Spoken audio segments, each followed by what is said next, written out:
another episode of Builder's Block here on the Transverse Network. Now, as many of you who may have been here before might remember this part, I'm going to quickly pause and check to see if you can actually hear me, because there's been several occasions where you haven't been able to because I did not get the mic settings right. So quick check. Can you hear me? Am I actually coming through right now? That's the first big question. And I know I'm like a 30-second delay, so I'll vamp a little bit. And hopefully you're actually hearing something while I'm chatting here. My keyboard aside. But Opal, the Care Bear, hey there, welcome. I'm going to briefly assume I can be heard. Hopefully stuff will show up in the chat in a second, but let me know if you can. Also, as always, let me know if the music is too loud or too quiet behind me, and I will see what I can do to try to adjust it. But I'm so glad to be here. I'm so glad that you're here. I'm hoping that we'll have a fun time here building together as we enjoy this great Wednesday evening and hopefully a beautiful day. I don't know what it's been like for you guys, but it was gorgeous here in New York today. So it made for a lovely day. It made for a longer day too in some ways, because I tried to make the most of the day and then felt like I was running out of time for the day, but also then it was cold for way too long afterwards. I'm just babbling now. I don't even know what I'm saying. Thank you for everyone who said, all right, you can hear me, but it sounds like my volume is low. I'm going to try to turn that up. So let's see if that's any better. Thank you, Bonnie. All right, I tried to tweak my volume to be a little bit higher, so let me know if that's a little better. It's always a learning process. Okay, thank you, Jessica. I put my volume up pretty high now, so I hope it's not too high, but let me know. When also maybe I'm far from the mic. We can try to adjust that too. We'll do two things. All right. Thank you, Ashley, also. Is it any better now? I've increased the output. I've moved the mic closer. I'm also conscious I'm seeing everything like 30 seconds. I don't know. You're seeing it 30 seconds after I've done it. So hopefully by the time you're reacting to this, it's actually happened. All right. Having put the volume all the way up and moved the mic closer, again, I'm hoping we're in a better place now and not an overwhelmingly loud place. This is a good first 2 minutes of just like tech tweaking. This is why you came, right? You wanted to see me learn how to use this. All right. So if you've been here before, you know the deal. But for those of you who maybe are new, or maybe it's been a while, this is what's going on. This is the Builder's Block. It's one of many great shows here on the Transverse Network. And the particular notion of this show is that a couple of different folks get to show off what they can do, what they like to create, what they have a passion for building in particular. We've had a few changes now. We're changing up, so now I think each one of the builders will be on once a month. And at the moment, it's every other week because we also lost the builder, Rosa, who did amazing little mech units, has made the insane decision to focus on her school and you know, like improving her life and having a good amount of time for work-life balance, and has decided not to build for at least a little while. So sadly, we don't have her to entertain us on some Wednesdays. But you still have me, and you still have Emily, who does her great custom Star Wars droids. So together, hopefully, we can keep it going, and maybe we'll find some more builders, and we'll continue to have a very fun time. I'm also going to briefly open the window because it just got super warm in here. I realized I turned on all my lights, and it warmed up more than I expected. So you also get to see, oh, I have a new camera angle. I can show off not only the new camera angle because I have too many cameras, but also you can see me open a window. I think that will be, you know, try that. So that's my main PC. That's usually where you see me at other times. In fact, here's what I'm pointing at. That's kind of the computer that this monitor is actually attached to. And so that's where I'm often sitting when I do D&D from home, or I do Zoom calls from home, or when I'm playing Cyberpunk and stuff. And thank you, Jessica. I hear you. That sounds good. That's a bummer. I don't quite know why it's not identical, but we'll work on it. We'll figure it out. I'll learn how to do this one of these days, but hopefully it's at least not terrible for you. If we need to, or if anyone has any thoughts on it, I can always pause and fix things, but we'll go for now, unless anyone has any thoughts. Anyway, I say that's where I'm connected to, and this is where I am across the room. This is where I usually work day to day. And so all three of these monitors are involved when I'm working. When I'm streaming, I have this monitor connected to that computer. I have this monitor connected to an old Surface tablet, which can only connect to one monitor. So for the moment, I'm not using this monitor at all, which makes me a little sad because I like to use all my gadgets. But for the moment, this is what we got. And so this is also where you get to see me open this window. So I'm going to quickly do that.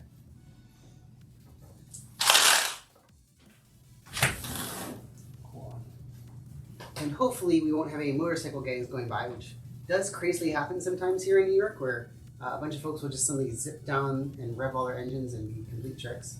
But hopefully it'll be quiet enough that you won't hear it, you can still hear me, and I can hopefully pull off a little bit. Alrighty. So anyway, what was I talking about at the beginning? Builder's block. That's the deal. So I mentioned these other people who have built in the past or will continue to build in the present. What I do is I build custom Lego things. That's my passion since almost as far back as I can possibly remember. I love building with Lego bricks, like I'm sure many of you. I like to think I do some fun and interesting things with them, which is why I'm contributing here, why I appear on here and get to show off these things.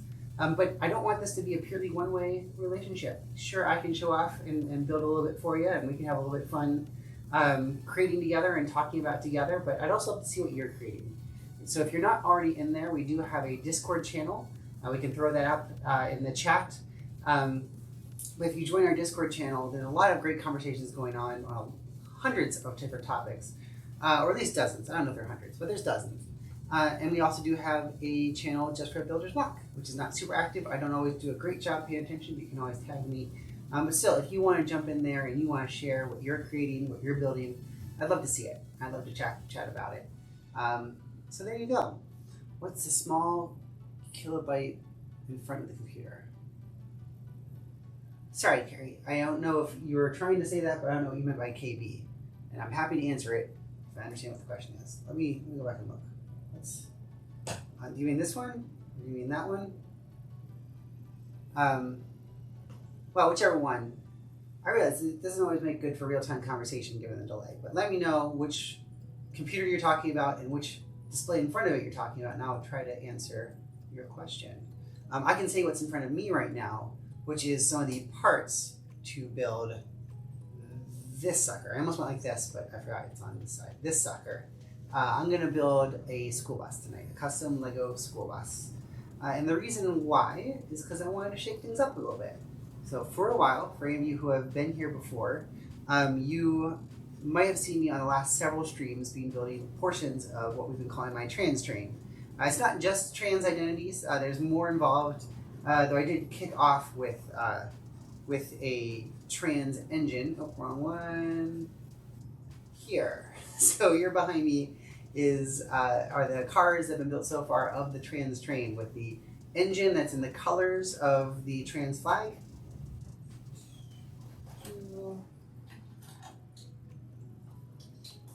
This dude, it's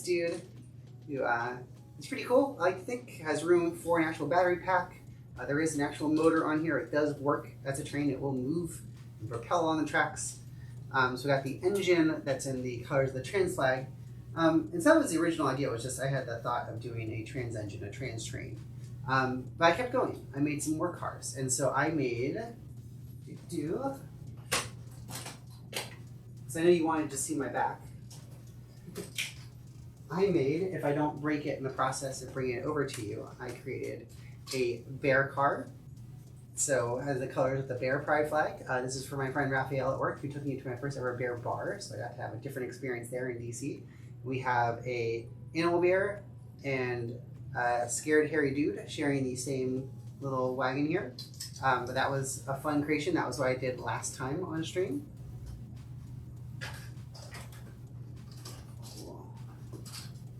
We also have two car carriers in the colors of the lesbian pride flag, one with the orange on the bottom and other shades above, and one with the pinks on the bottom and other shades above, and a tanker of gender fluid. So we have gotten a number of different cars, making kind of bad puns, bad jokes. I guess not puns. I don't know. Whatever they are, they're not great, but they're still mildly amusing to me and a good basis for building out more cards to the train. And I'm going to keep doing this. This is not done. It's not over. But I didn't also want to get into only this. I didn't want to get into only a repetitive series of the same things. And that's because I'm conscious of how long some of these series can go. I became very self-conscious at how many streams I spent trying to finish my big modular town hall and how little progress I felt like I was making between streams. So my notion here is to try to break it up a little bit more.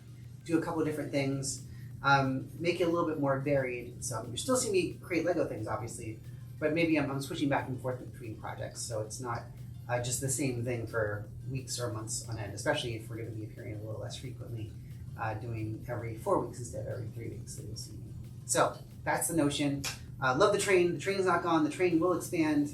We're going to do something a little bit different tonight just to break it up, have a little bit of variety. I'm also going to catch up on chat here because I figured I was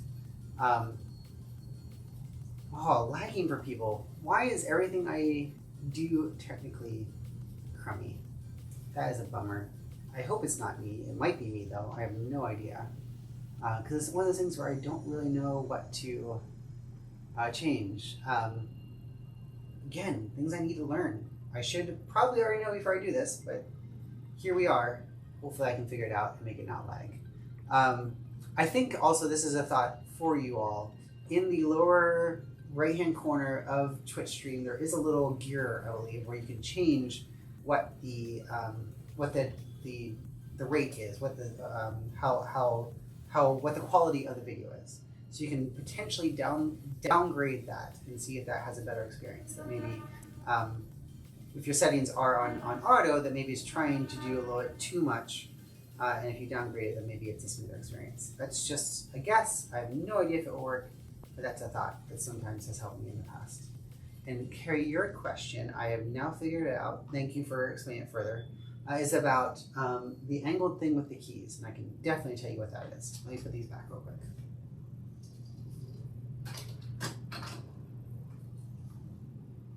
So the angled thing with the keys is this one. We'll bring it back over here. I assume right there in the center of the screen is what you're talking about. That is a Stream Deck. Stream Decks are hella awesome. They are what I am using right now to do these switches between things, because this is a little Stream Deck. There's an even smaller one, so there's 3 different sizes of them, and they have all these little LCD screens on them with buttons that you can program and switch up what they are. So I can hit this button, and I can switch to this screen, or this screen, or this screen, or this screen, hey there, or my monitor, and all with the press of the button, bloop, take you around through it. So it's a nice way to change things up. I can also start and stop the stream from this. I can turn my lights on and off. Honestly, any kind of thing that you can, there's all kinds of macros that come with it, but also ones that third parties make that you can download and install to go on it, that make it be an awesome thing. There's folders, you can do different things. So the bigger one that I have over at the, wrong buttons, geez, I'm all over the place. When I'm paying attention to what they are, the bigger one over there, I have lots of different folders on it and different controls. So I have a whole different set of interactions when I'm sitting over there. I also can use it for shortcuts. So when I dock my workstation here, my work laptop here, and this Stream Deck is then connected to my work laptop, instead of being these controls to change things on OBS or to open up different applications related to streaming, I have it instead opening up our dev environment and our stage environment and our production environment, all these other work-related things as a nice little shortcut. So that's the Stream Deck. It's super awesome. I love it. I highly recommend it if you're, of course, blessed to be able to get one. And it's by Elgato. It's the company. I have Elgato Stream Decks in here and in my living room, and I have Elgato key lights all over the place to brighten things up here. So I've bought in hard to their product arrangements, their product catalog. There's the word. All right. I have no idea if it's a Twitch problem. I'm coming through the computer. Oh, maybe that's it. Maybe you're hearing me off the wrong sound source. That would be messed up. Let me check.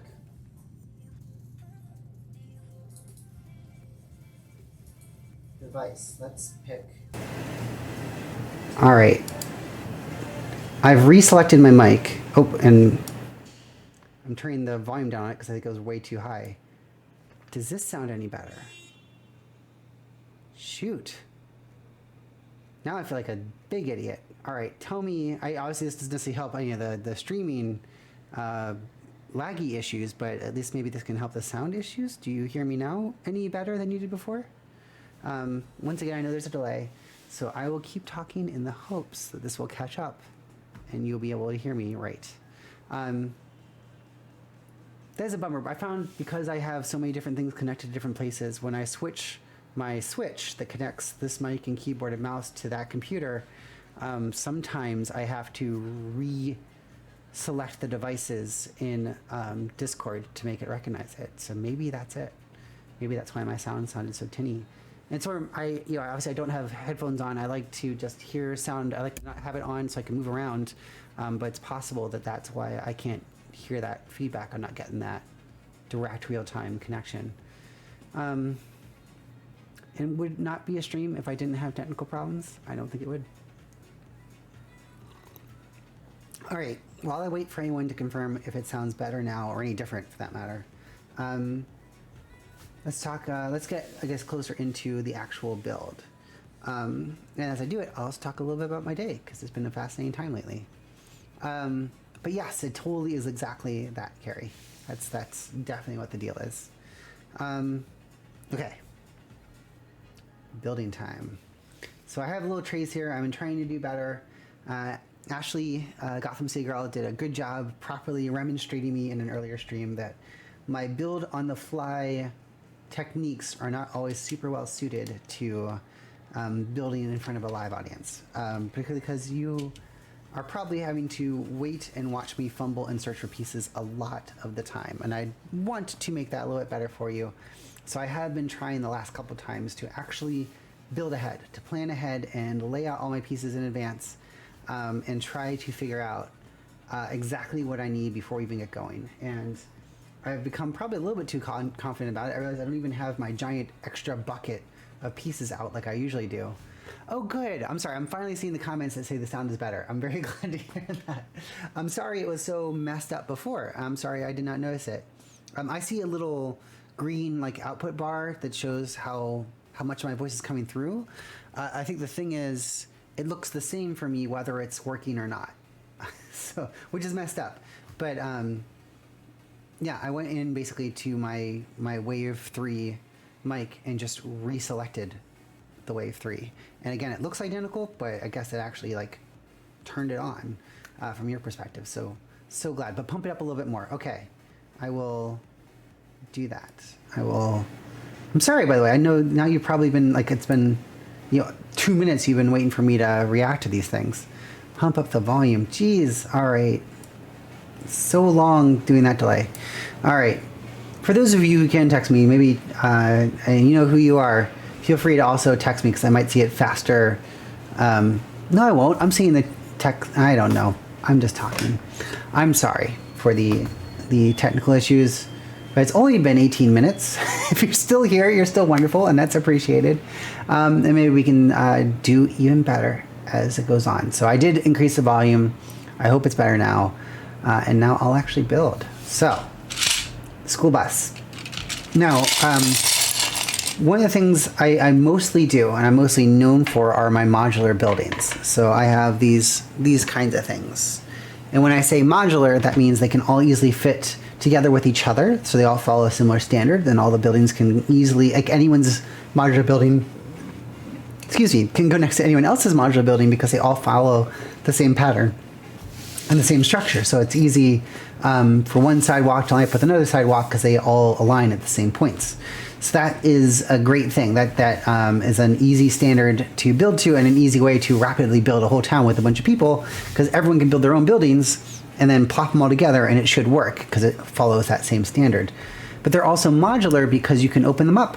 That building, and the other 35, 36 buildings I've made all lift up. All the ceilings and floors all lift apart, and it's a whole furnished building.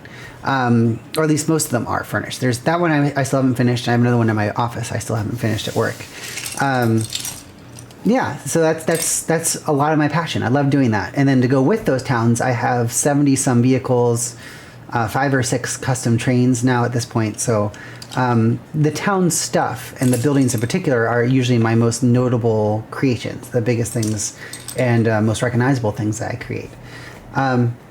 So that's kind of what I'm thinking, is going back and building another modular. Doing my very first building on here, I think the first thing I created on here was finishing my modular gas station, my first dream. So then I did the town hall, we did the train. So now I want to do a modular school. I want to do a whole Lego building that's a modular Lego school.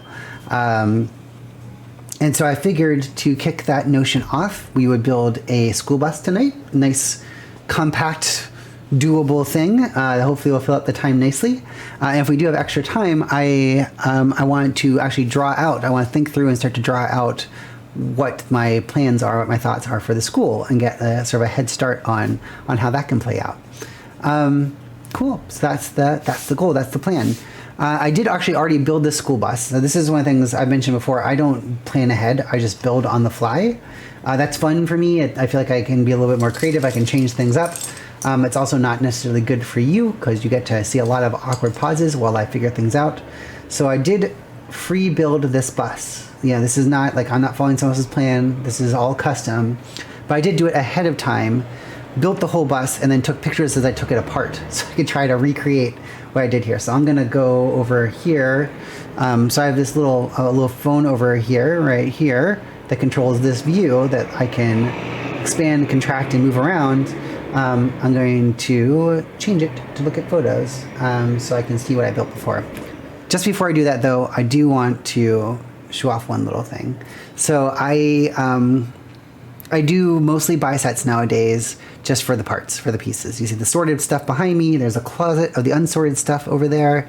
But there are some sets that I keep for future resale because Lego appreciates like crazy. And so that might be a future, house down payment or new roof or whatever in the future. And I figure even if it, for some reason, the bottom drops out, I'll have a lot of Lego. And I love Lego, so that's totally cool too. So I buy all these sets, sometimes for future resale, and sometimes because I actually want to build them myself, and they're just super cool. And I have a set I just got that I'm torn on. I don't know whether to build it or save it. And even if I want to build it, I don't know if I should build it now or in the future when I have more space, because I have no idea where I'll put it. So that's that box right there.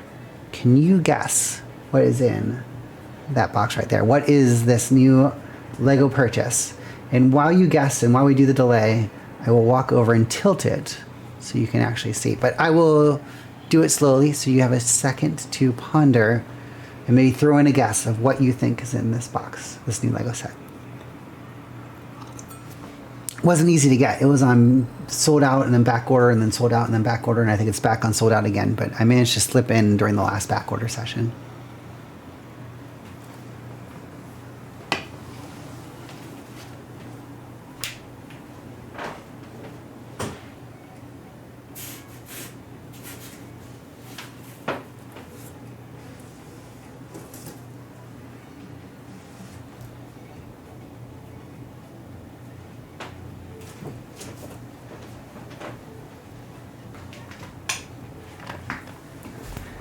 That's right, the Titanic. I'm very excited for that set. It's a super cool set, and it's an absolutely enormous set. It's something like 4 feet long when it's constructed. And I have no clue where I would put that here in my Manhattan apartment. I'm blessed for space, no question. I'm very happy and very lucky for tons of reasons, but I do not know where I would put a 4-foot Titanic. So I'm very torn because I want to build that sucker. I don't know if I should, or at least I should yet. So that is the big debate going on with me right now is, do I build that thing? All right, as usual, and I feel like it's a longer delay than usual, but I feel like I'm like, I haven't seen any, maybe no one guessed, and that's fine, but I haven't seen any reactions yet to that. I just wonder how far in the future I am versus what you're seeing right now. Okay. We're gonna build now. So like I said, I'm gonna switch my phone. I'm gonna find these pictures of what I built. so I can attempt to recreate it. Right. Okay. All right.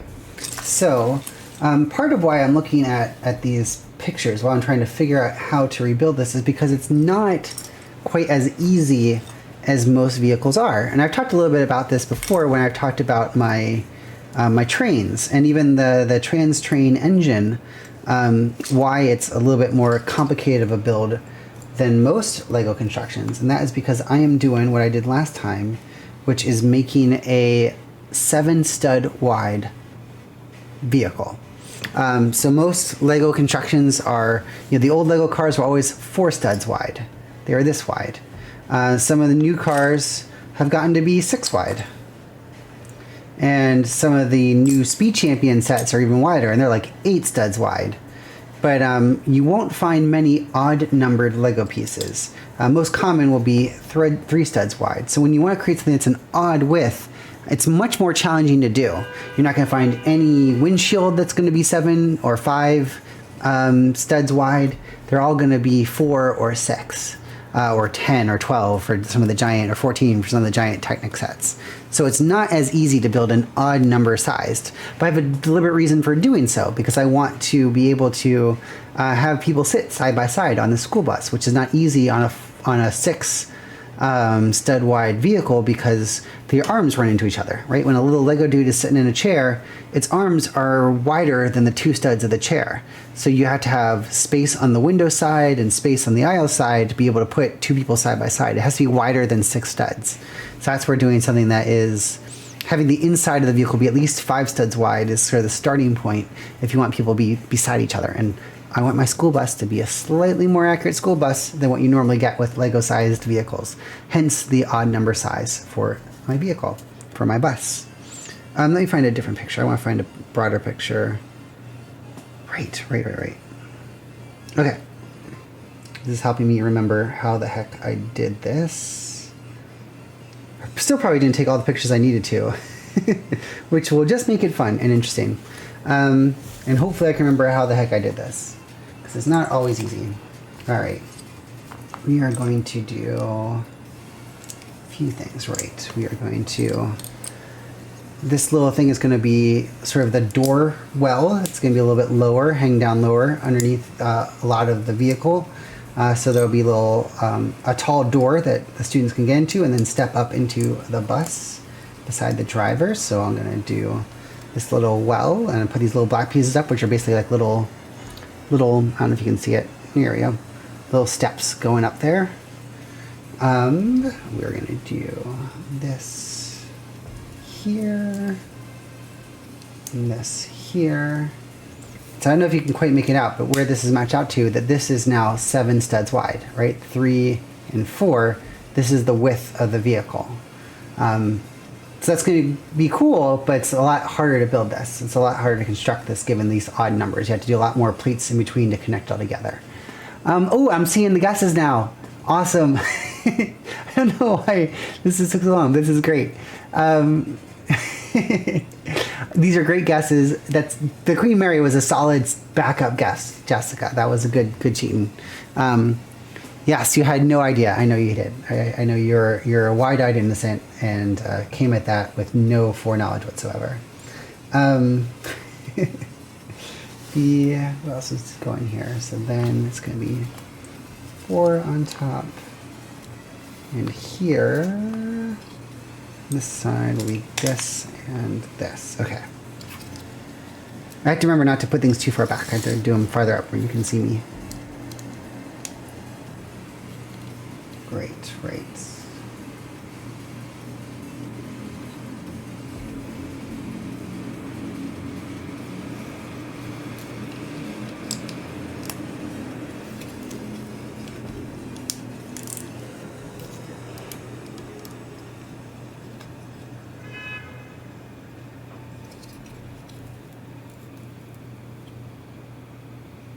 That can't be right. No, maybe it is. Yeah, it is. There we go.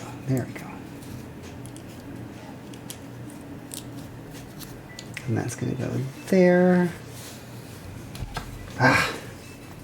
So much to try to remember. Okay. Do here.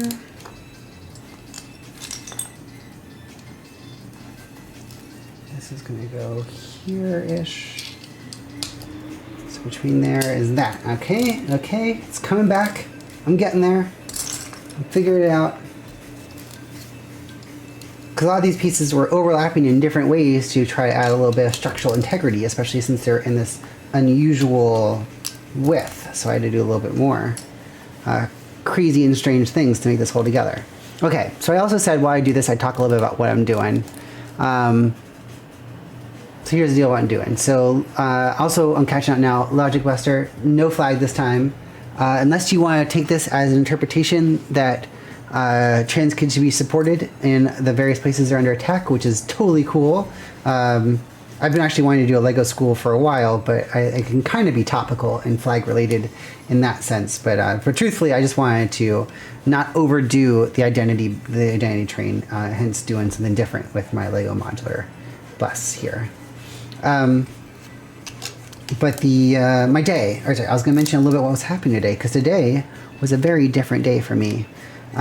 Yesterday, I went down to 60 Center Street to the very large and intimidating courthouse we have that you might have seen from such shows as Law and Order, where we have, the major courthouses here in the city of New York. And I showed up to report for jury duty, which is what I had this week. And I was a little anxious about it on a few levels. One, I get anxious with any kind of officialdom.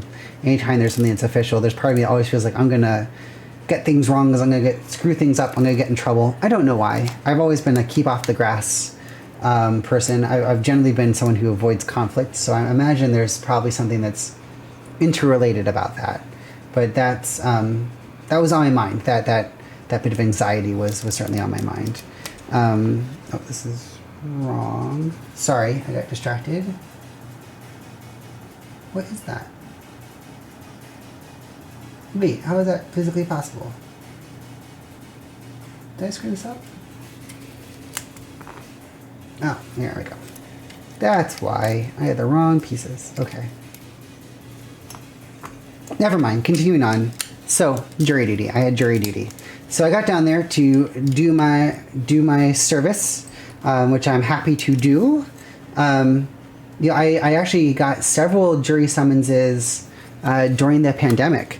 I received summonses for the Southern District of New York, which is a lot of famous cases happen there. That's the federal court here in Manhattan. And I've served on a Southern District jury before.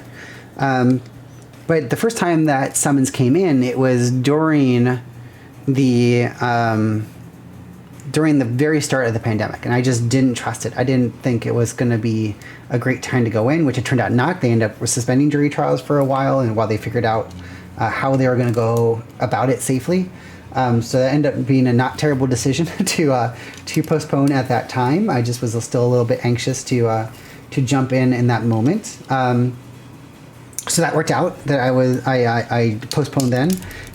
Then it came back around and I postponed again because then it was during one of the most important days of my career, where we were picking a new agency to work on Pfizer.com, on redesigning the website that I'm responsible for. I was in charge of that project, so I couldn't not show up for the agency pitches. So I had to postpone again. So I postponed a second time. Then I came back. I said specifically, all right, I have to postpone. I know I can postpone for up to 6 months. I would like to just postpone up until August, though, because I know August will be, we're not in the last month of the launch, so it would be an easier time to fit in jury duty, be able to devote to it and not be distracted by work. And of course, that's not what happened. It didn't work out that way, and I got called up the week of the site launching.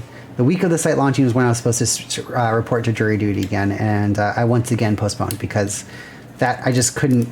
the entire year I've been building towards this moment, one of the biggest of my career. I couldn't skip out on work for that. I had to do it. So I did. I attended. I postponed once more, my third and final time. So I was expecting that my next notice was going to be that I was going to be reporting for jury duty and in the Southern District, where I had been postponing all along. As it turns out, I got called for jury duty for the state of New York a couple weeks ago. So I postponed 3 times for the Southern District. They're going to come back to me at some point, and now I'm going to be sorry. I already served on another jury in between. So that was, I will see how well that goes, or if I'll have to be on yet another jury. But I think I'll be exempt from Southern District since I'm doing the state right now.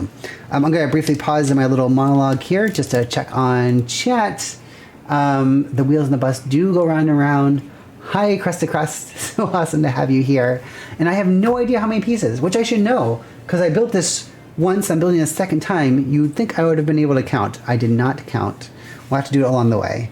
1, 2, 3, 4, 5, 6, 7, 8, 9, 10, 11, 12, 13, 14, 15, 16, 17, 18, 19, 20, 21, 22, 23, 24, 25, 26, 27, 28, 29, 30, 31, 32, 33, 34, 35, 36, 37, 38, 9, 40, 41, 42, 43, 44, 45, 46, 47, 48, 49, 50, 51, 52, 51. 52, 53, 54, 55, 56, 57, 58, 59, 70, 71, 72, 76. All right, we're up to 76 with box number 1 here. So we can note that. Box number 1, 76 pieces, and we'll keep on adding, and we'll find out how many pieces in the end. Good question. That's something I never thought of. Hey, Mish, welcome, welcome. I'm so glad you're here.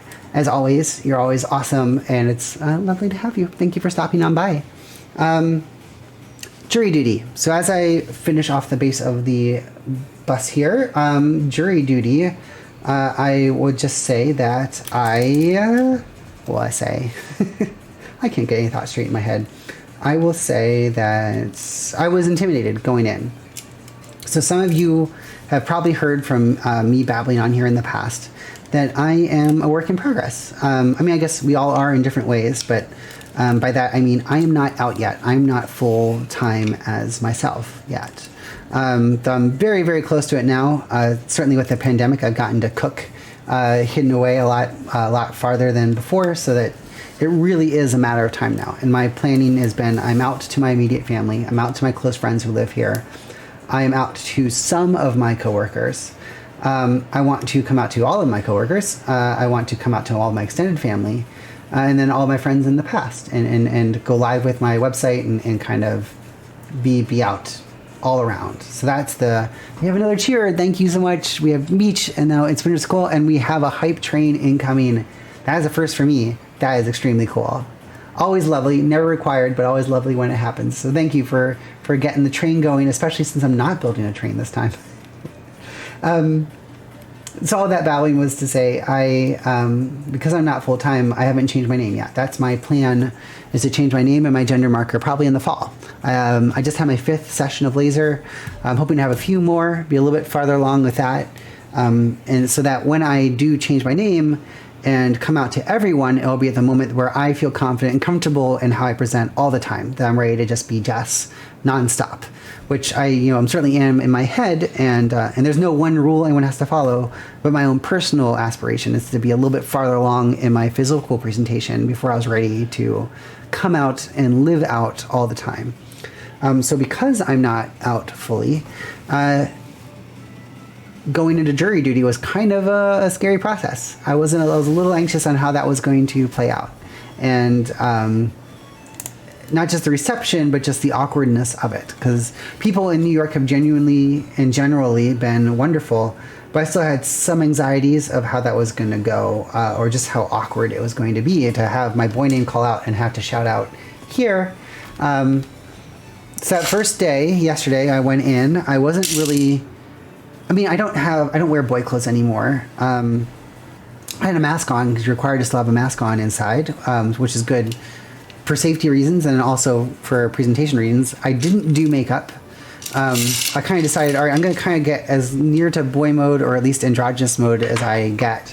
I'm not going to try to hide that I'm me, but I'm also not going to try to actively pump it up just because I just didn't quite know what to think. Also, I had to get down there early to get downtown. I was anxious about being on time, so I decided to take it simple and not go all out in my appearance. So that's what I did. And because I did that, I definitely felt awkward. I felt very self-conscious the whole time on how do I look, how do I present, what do people think, which I know I shouldn't care about. I know people probably didn't care about, but I cared about. I was still constantly self-conscious. So that's what I was constantly on my mind while I was there. It went fine. It was awkward. You know, I asked at one point one of the people helping with getting everyone situated and seated and talking through the process, like, hey, can I put Jess or at least Jay on my form here so that when my name's called out, it will be right? And she said, what's your legal name? I'm like, well, it's still... and she's like, that's what you gotta do. So fair enough. So I had to kind of deal with that. So it was a bit awkward. I did feel self-conscious, but everyone showing up for jury duty kind of just wants to go. Like no one's really paying attention or being involved with anyone else. So my anxieties were not necessary. Not that they were invalid, but they, no one cared. No one was reacting, or if they cared, they definitely weren't showing it or involving me in it. So from that perspective, it was fine. It didn't really make a difference. I was mostly self-conscious, but no one else was giving me a hard time about it, thankfully. So that was yesterday. You get in there and there's this big giant room and everyone's sitting around and you kind of hear, all right, you might be waiting for hours to get pulled into a panel, and then you get reviewed, and then you get to see if you're on a trial. All that kind of stuff happens in these gradual, slow steps. And that was my experience before. I've both been on a jury and just been in a panel waiting to be on a jury and not being picked before. So I didn't know which extreme would happen, but I've experienced both. And so I was ready for that long, slow grind of just sitting around and waiting to see if you get called. I did not wait very long. They called the first 40 names for the first trial, and I was like instantly picked. I was one of the first names said. So right away, I'm reporting for a trial. I got picked up almost immediately, which is fine, of course. But like there was no, all right, hoping to wait out the day from 9 to 5 and not get picked, and then you're like, all right, you did your service, you're done. You don't have to come back for 8 years or 6 years, whatever it is. So that's why I thought I thought there was a decent possibility of that happening. That they said, all right, there's one trial today that could go for a week. That was the only one they talked about. So I'm like, all right, what are the odds I get picked for that trial? So I was picked for that trial. I got picked for that right away. Barely. We watched the intro videos, and then immediately I got picked and got called out of the room. So then I went downstairs, and I went to the voir dire, smaller jury selection room with 40 other people, where we get to now be interviewed, be picked, and reviewed to see if these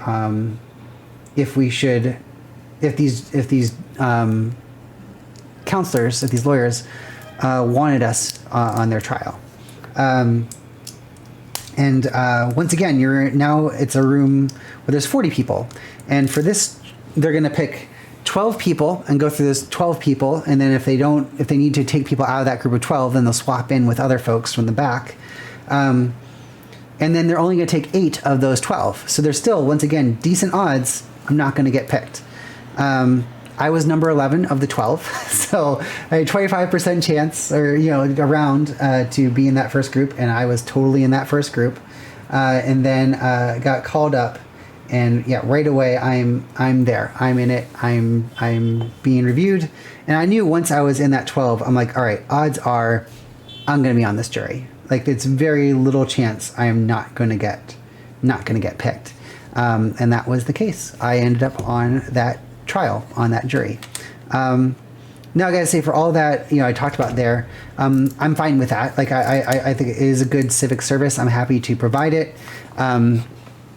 You never know if you're going to be on a grand jury or a petite jury, or if it's going to be criminal or civil. So for all the circumstances of it, and I can't really say anything about that, I'm still happy with what it is. It's something that I know how long it's going to be. I feel comfortable about it. I have less anxiety than I did about the last trial I was on, which I still struggle with. Did we do the right verdict? I was the foreperson in that one, so I felt extra responsibility for sort of talking people to my point of view, and if that was the right one. It was a much tougher, closer call than I expected from what you see on TV. It was definitely not an easy experience, and I don't handle conflict or making people feel bad well. So even though it was probably the right decision, it's still something that gave me a lot of anxiety. So I feel a little better going into this trial. Yeah, and it's also kind of nice. I had friends who told me, all right, go there and get all dolled up, and there's no way they'll put you on a jury, which concerned me. Like that felt weird to say, oh, well, if I'm like almost visibly trans, they won't seat me. That felt problematic. That's not really right. That's not how it should be. I know if I ever have to be on trial or in a civic trial, I would like a trans person to be there in the jury. Like that felt, I think it was a well-meaning colleague who said that in the notion of the sort of the universal notion of getting out of jury duty, that people seem to believe is the norm. But that felt actually weird to me, that I would like want to not necessarily get out of jury duty, but I would use my transness to do so. And it was kind of nice and reassuring that it wasn't a factor at all. Not only that, but everyone was great. So as awkward as it was to have to answer to my boy name over and over again, there did come a moment in that smaller group where I was able to talk to both attorneys and say, hey, you can't tell, like, this is the deal. I would prefer to just answer to Jay. And they were like, of course. And then they're like, Miss, and they say my last name. Like they were both great about it and have continued to be. So that was kind of reassuring, that as awkward as it was because of my paperwork, the people have been great about it. And I have just been able to be a regular citizen doing my duty. So today was the first day of the trial. It was a long day and a dry day, but this time, now that they're calling me Miss, and they know to call me as Jay, and that it's kind of on the table what my deal is, and not something I'm awkwardly not sure about. This is what I've looked like all day. I had my contacts in earlier because they have to wear a mask and it fogs up less without my glasses. But yeah, this is how I was presenting. I had less cleavage too there, but this is what I wore to jury duty today, and yeah, and that will continue through next week. So I'll be doing that for a little while now. Okay, that was a long monologue. Done with one tray, the smaller of the trays. I do have more pieces in this next bit, so let's keep it going. All right, I think it's the roof, that's the back door. I think this is next. I think this is the next piece. We'll find out. All right, so you've been hearing me monologue for a while. How are you doing? How are folks? How is life? How are things? Have you been on juries? Where are you up to? Let me know. Let each other know. Let's chat, huh? See how we're doing. As I go, and as I take a sip, I have the tiny remainder left of what was called a Ghostbuster, I believe. Now I don't anymore. It is an ounce and a half of vodka, an ounce and a half of Kahlua, and an ounce and a half of Bailey's. It is delicious. So for those of you who are able to drink or like to and can do so responsibly, I do recommend it. It is tasty. I did 5 zeros in a row. I really did. But I can't say it was bad. Like, I'm glad, if I'm going to serve, these are, I think, some of the best circumstances to do so, and one of the best times to do so. There's never like a perfect time. There's always different conflicts that we have in life. But as it turned out, this time around, I was I was gonna say, we have at work what we call focus weeks, which is a lovely idea. It's the notion that you will only do. Oh, I'm sorry. You will not take meetings for a week, sometimes two. That that no one should be putting meetings on anyone's calendars. That for a focus week time period, it's all about getting your stuff done and not having to be caught up in meetings. Because a lot of my time, I know a lot of other people at work's time, is consumed nonstop by meetings. And some of those are valuable. They can be very productive, but they still are very time consuming. It's tough just to go through your inbox. It's tough just to catch up on your trainings, other kinds of things like that. So it's a constant struggle to kind of stay abreast of things because of meetings. And so I've been looking forward to focus weeks. The first focus week, I was on vacation. I wasn't able to really appreciate it. My second focus week, we are prepping for the launch of Pfizer.com, the new design that went live at the end of the year. And taking focus week was just not possible. Could not do it, could not step away to take that time. And now, third focus week, since they've introduced them, and I'm on jury duty. So I continue to completely miss focus week. So it's a conspiracy, I'm convinced. But one of these days, I will get to know what focus week is like, and it will be so, so delicious. I know it will be. All right, so starting on the front of the bus here, and as you can see, not only do we have the, oh, there we go, front of the bus, we got the little, here, the grill of the bus. I also have a little like pointy part, and it's partly to do like a little ornament kind of thing on it, but also because, again, of the tough business of a 5-stud wide front, where I had these two stud wide pieces to kind of create that little slope, that little step down over top of the grill. Sorry, I can't remember where to move my hands. That there. There's nothing that's an odd number of this piece, so I had to put something different there. So I did something different in between that could kind of be a little front of the bus, a little hood ornament. So that's what I did. So I like to think it was a creative solution to there is no piece for this problem. All right, where was I? Do other side now. Right, a longer one. All right. The rule of the jury duty is to not talk about what is discussed in the case of jury duty. So I can't talk about the case at all. But it's not, and if you're on a grand jury, sometimes there's different constrictions, but those don't usually apply to the jurors. It's usually about other people involved in the process. So I can tell you that I'm on a jury, I just can't say anything about the case, the plaintiff or defendant. That is entirely, I can't say anything until after jury duty is concluded. Then I can, but not now. All right. Cool. Okay. So now we're going to fill in this other side of the bus. So this side has that little step down part where the door is going to go, and then this side can be long and solid. So I'll use this long yellow brick here to kind of lock things in a little bit.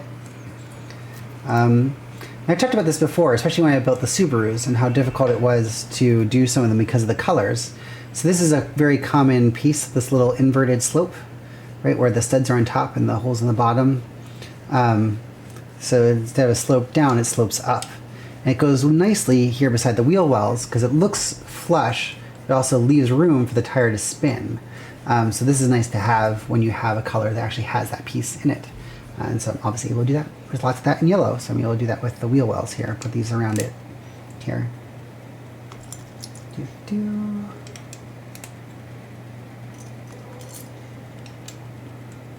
Right.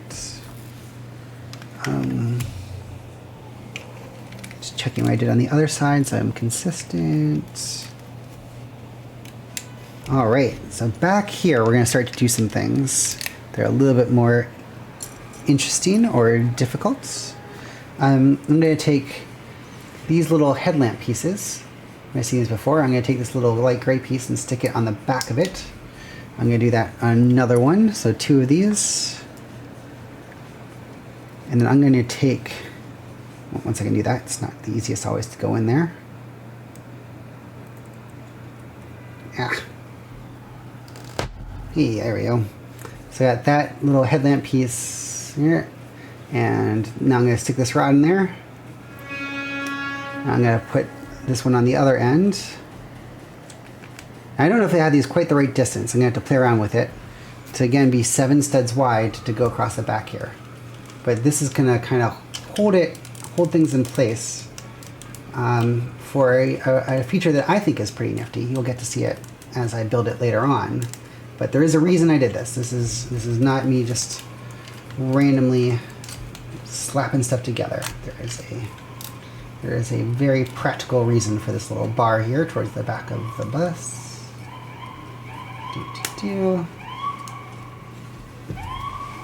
All right. I do have a focus week curse. That is so true. Solid PDF with parts. Oh, that's a good question, Carrie. Yeah, so the... no, sorry, I hope it's Carrie and not Kari, but let me know if I'm pronouncing that incorrectly. I know you said it before, and I'm just mental blanking right now when we did the Discord chat. But I'm not doing PDFs and designs. It's not because I don't like it or don't believe it, because that would be awesome. It would be great to share those things. A big part of it is because I don't plan ahead, right? So it's not possible for me, for most of my buildings, to do designs or to do instructions and parts lists, because I have no idea what parts are going to do them until after the fact, and I don't have the energy to break them back down to find out what I put in them in the first place. This is kind of a rare exception, at least in part because it's smaller, and I'm doing this planning ahead. So maybe that would change in the future, but right now that's why I haven't done it for modular buildings, because for this sucker I have no idea what's in there. So I couldn't do a parts list for it. And instructions are even harder, because there's some great programs that let you do these awesome constructions, awesome instructions, that you can design your entire thing in a CAD program, a computer assisted design program. There's several that are explicitly for Lego. And in the not only let you construct it virtually, but you can also then print out not only the parts list, but also all of the step-by-step instructions that went into making it. The challenge is that you have to use that CAD program. You have to know how to use it, and then you have to have the patience to actually do the construction bit by bit in that program, and that is where I fall down again.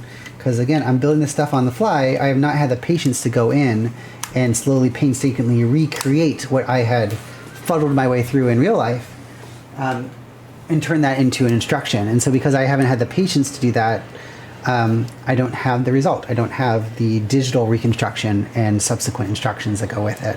So that's why I don't currently have instructions. But a very good question. I would love to have them. I don't know if it's realistic I ever will, just because the thought of that effort is not currently worth it for me. Feels rough to say that, but it's true. All right. Right. Yeah, you can be sequestered for a variety of reasons. Grand jury is also rough because it might be like a day a week for a month, for a year. There's all kinds of different durations of different juries that aren't petite, that aren't trial juries. So I've been conscious that if you get called up for grand jury, you might be into a much, much longer commitment. Due to the much shorter and succinct nature of what it is that they are reviewing, where they're just trying to decide, is there enough for a case, not decide the merits of the case. All right, so that goes there. Oh, this is cool. I'm doing a little stop sign. Right, so I have a little sign there. I'll put a little red on there. Unfortunately, I couldn't find this piece, this white piece in red. I would have liked to do that, but we do have a little bit of red on it, so it can swing out. So I'm going to put that here. And so opposite the door will be a little stop sign that'll swing out. Stop traffic. Keep things safe for kids crossing to the other side of the street from the bus. All right, how did the back of this bus go? Did I not take a picture? Because I have an extra yellow piece and I don't quite know where it goes. Oh, I'm going the wrong way. Sorry. here's what's happening. I'm trying to cheat and go back to what I got built before and study where the heck some of these pieces came from. No, this fills it just fine. This would go here. Oh, I've broken off the bumper. What the hell is this for? What is this piece? All right, that will be interesting. We'll find out at some point. That's for darn sure. Okay, whatever. For now, we'll assume that there's a plan and that goes somewhere else, and we'll discover that somewhere else along the way. Remember, don't forget to do your doot-doos when you're building. Those are very key steps of the building process, is to sing your doot-doos. I never leave home without them. Okay. So, got a good framework here, right? Good little base for the bus.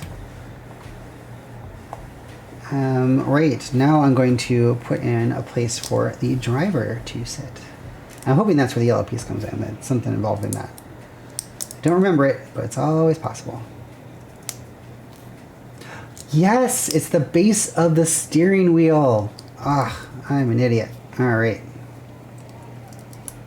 So, steering wheel, black chair. We got our bus driver there. This actually came from an official Lego bus driver set. I got some stickers on there I liked, and so I kept the bus driver. So we have our driver here, and we're gonna have a little set of tools, a little lever that opens and closes the door so she can let the kids on the bus. I'm gonna put that there. I'm gonna stick that on top of that. We're gonna put those controls right here.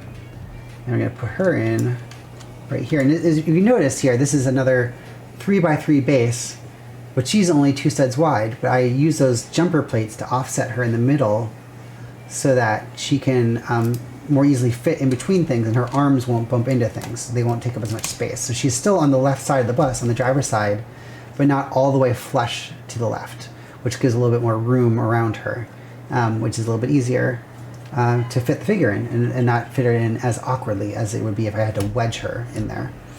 All right, and then we have the benches. Oh, we'll put in the door. I've had a door that has like black bars across. I wanted to use that because I thought it looked more right, but I couldn't find one. I guess I've already used all of the ones I have, so I put in a glass door for now. Might swap that with another door in the future. Got a yellow door frame. And so now you can already see how tall the bus is going to be. But this little slope piece that was at the bottom here lets me set the door down lower so I'm not making the bus be awkwardly tall. Also, it's easier to get onto since the door is lower to the ground. You don't have to step up as much. Right. So we have 2 rows of seats here. Again, this is why we made the bus be 7 studs wide, so I can put these beside each other and they're not touching each other. There's room in between them for a little aisle down the middle of the bus, and for the kids to sit in their seats and not have to like stagger them, that they can actually sit side by side rather than in front and behind each other. So I'll put this in here. I put this little brick up here and I have the wheel well here, and I'm just popping this down right on top of it. And boom, we got room for 8 kids, the driver, you step on up, pass on through, down the aisle, boom. Now this area back here is empty for a reason, and you will see why. It's not probably on a normal bus of this size. It was just a cool detail from the official set that I decided to make my own version of, incorporate into this. Now you'll see what that is in a moment. I forgot to count the pieces. I forgot to count the pieces. All right, let's see if I can do this. Do this quickly. 1, 2, 3, 4, 5, 6, 7, 8, 9, 10, 11, 12, 13, 14, 15, 16, 17, 18, 19, 29.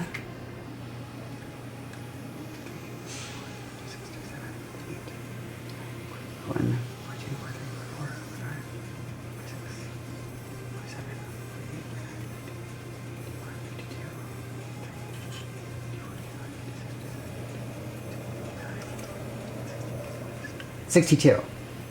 Oh, hold on, a little bit more.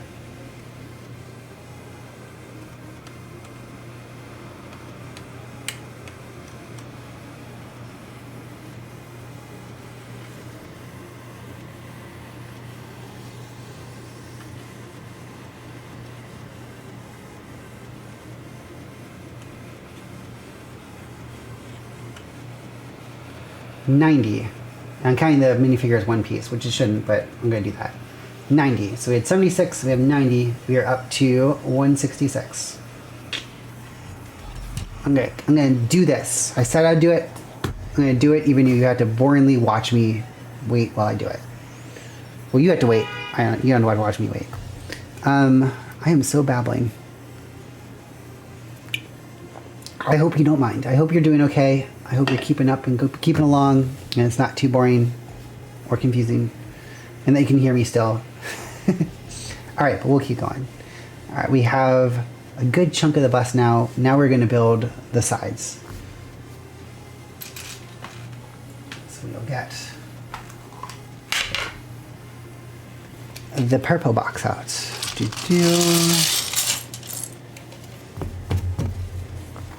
for you, Ashley. Purple box time. All right. Jessica, you're the black box. Sleek. All right. No one else has to know what that is, and that's okay. That can just be a random mystery discussion right there.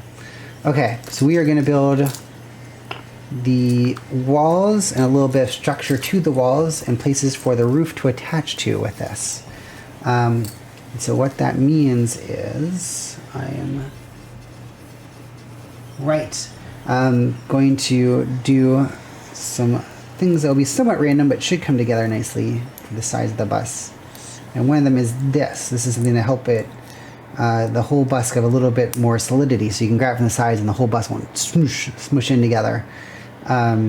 Which sometimes happens with the engine on the train. The back of the engine has an empty void for the battery pack, which means if I try to grab the train from the back, it could, smush in because there's no battery pack to hold the walls in place. So I didn't want the same thing where I grabbed the bus on the sides and then like break the windows in because there wasn't structure. So this little piece is a crossbar because it's going to help hold the bus and give it a little bit more structural integrity.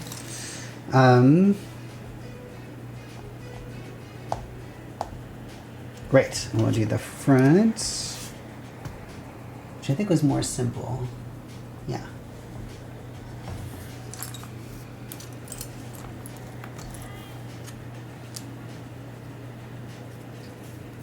So I've said before how there are no odd number windshields, and this is the proof of that. This is a 6 stud wide window.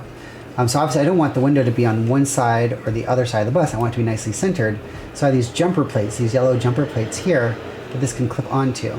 So it can still be centered and be a 6 stud wide window on a 7 stud wide bus. There, you can see that there. So that's that deal. So it's going on here. And so we're gonna have school bus sign. We're gonna have some orange lights, some flashing lights. We'll have side view mirrors. These guys. Right. Yes, let me go across the bottom. All right. 1, 2, 3, 4. Oh, the sticker got a little off center. How'd that even happen? That's annoying. No, we'll fix it later.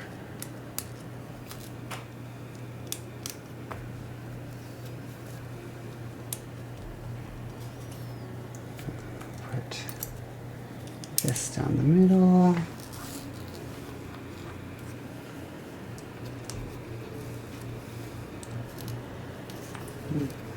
Down here, and so I'm going to clip this on, and clip this on, and now we have a windshield with school bus and lights in the front and 2 side view mirrors hanging down, tall side view mirrors of the bus. So that's a cool little bit there. And now we're going to do, all right, the framework of the bus. This is, pardon my lean over here. 1, 2, 1, 2, 3, 4 on that side. And that's the front. Okay.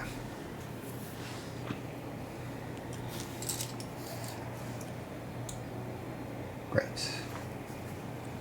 1, 2, 1, and 1. Okay.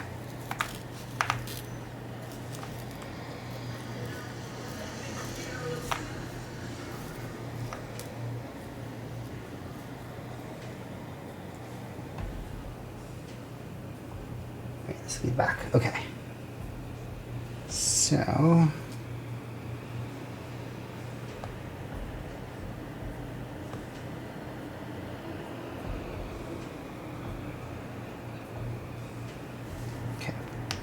put this here. This is going to be a little hinge for a door on the back of the bus. I'll do that. And this will go on top. We'll do another headlamp with a light for the red lights at the back of the bus. Some higher up brake lights on the back. We'll start putting in the windows.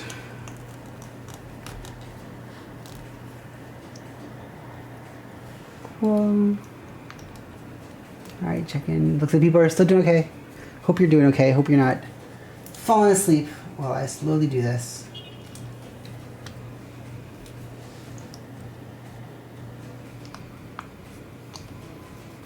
It's one of those things that's tough to gauge at times. I don't want to be silent.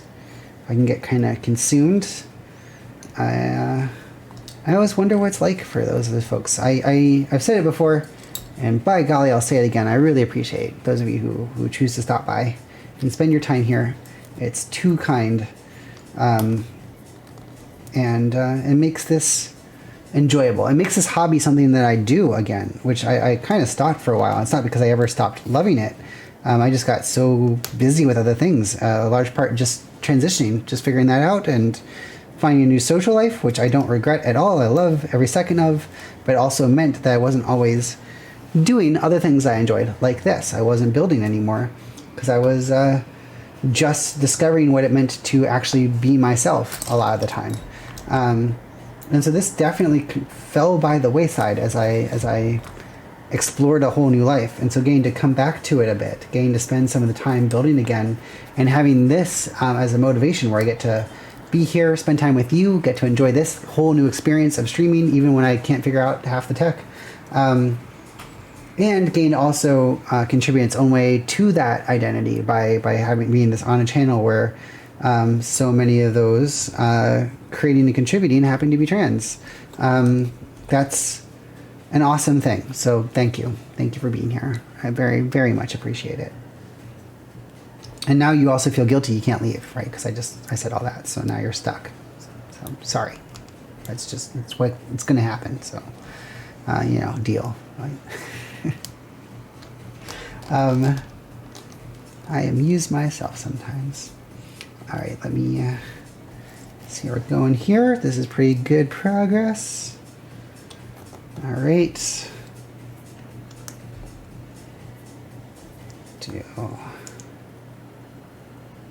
Two here, and two up here. All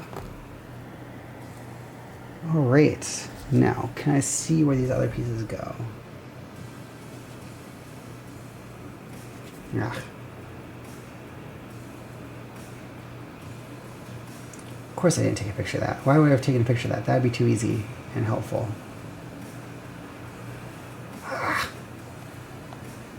All right, that's okay. Keeps it interesting. So what I was whining about is trying to figure out what pieces go on the back here to help bring all this together. I'm pretty sure that's right. Let me try to guess at what piece goes.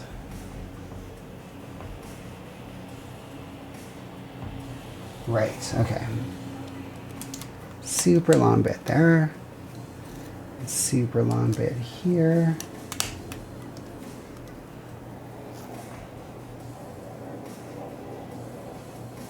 Right, we'll just do one up here And 4 there. Nice. Okay. This side. 3 and 6. And then 3. All right. So I had to figure out a lot of this before, and it is helpful to have already figured it out and not have to redo it all. I will say there are advantages to this, even though it requires setting aside a couple or a few extra hours in advance to do it all. But that's better than boring you while I figure out what's even possible and what I want to do. And now you get to see the result of that pre-thinking in this construction. And that's what we can start to do if there's time on the school itself.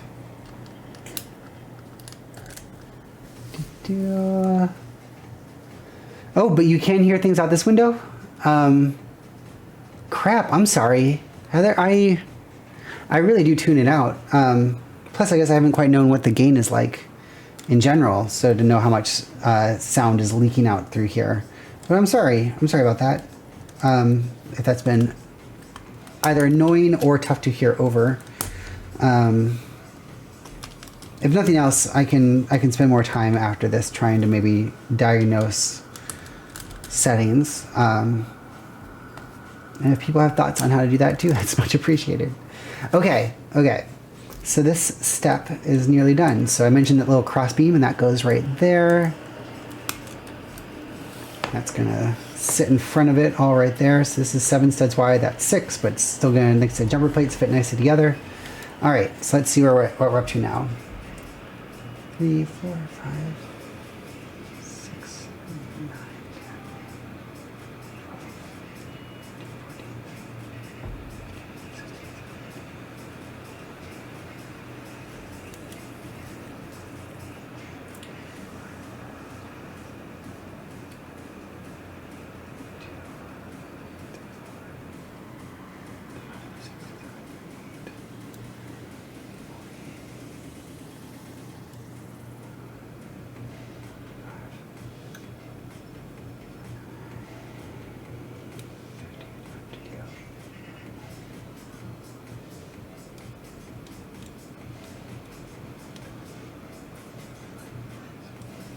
5, 36, 77, 78, 79, 80, 81. All right, 81, 82, 83, 84, 85, 86, 87, 88. 5.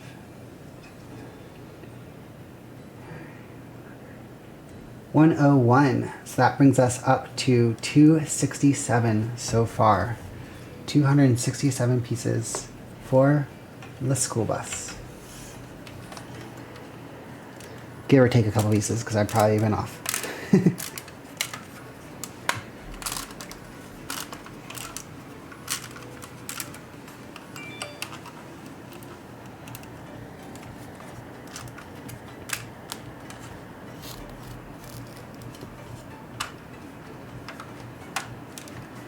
All right, so now it's really kind of coming together, right? You can kind of make out the school bussy nature of it all. So we have a solid. We got the 2 black lines, which is common to so many U.S. school buses. So I'm feeling happy about this. I'm feeling good about, I'm feeling good again, since I did this before, about how the school bus is coming together and what it's looking like. So now, I mentioned sort of that mysterious back part, what I was doing before. Now we're going to get into that part. Alrighty.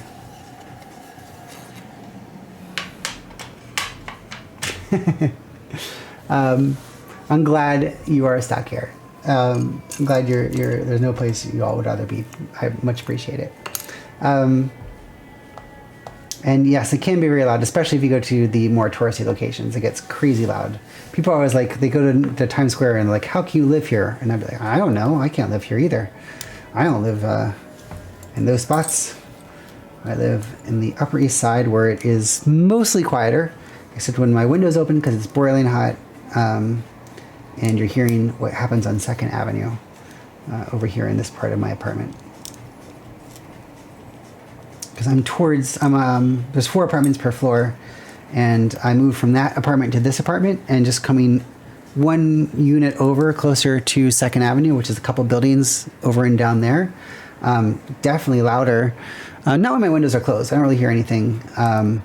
But when the windows are open, because I have lower condominiums, or not condos, brownstones behind me, there's definitely an easier path down to the noise, down to the street. I can see 2nd Avenue actually down over there, which is not common. If there's taller buildings around, or if I was back to back with another tall apartment building, I wouldn't be able to see it and hear it. But there's nothing to block the noise coming straight out from 2nd Avenue over there.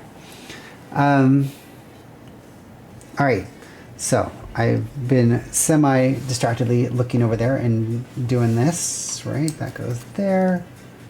That goes across from it, there, and there. And then we're going to do...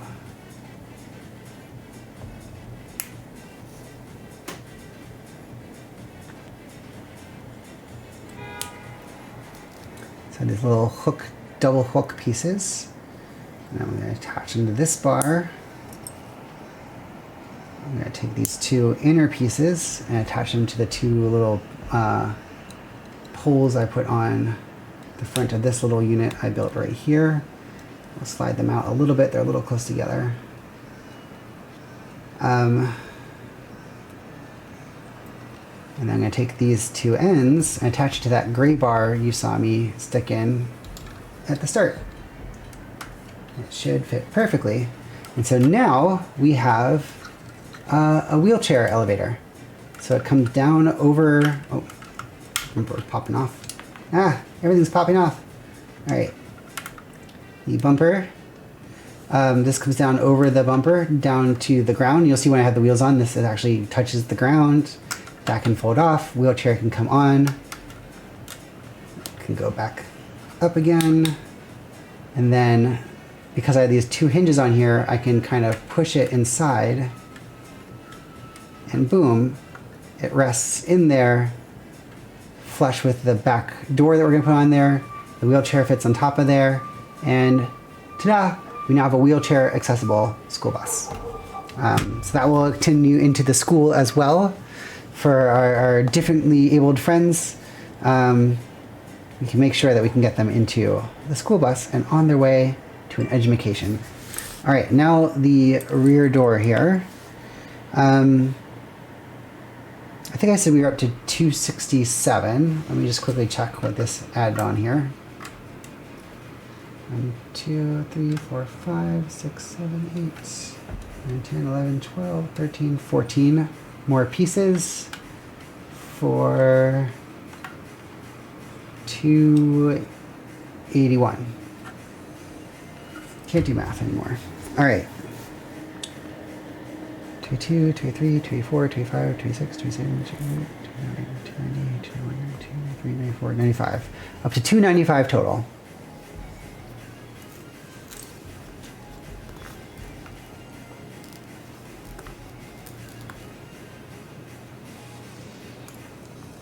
Great, great.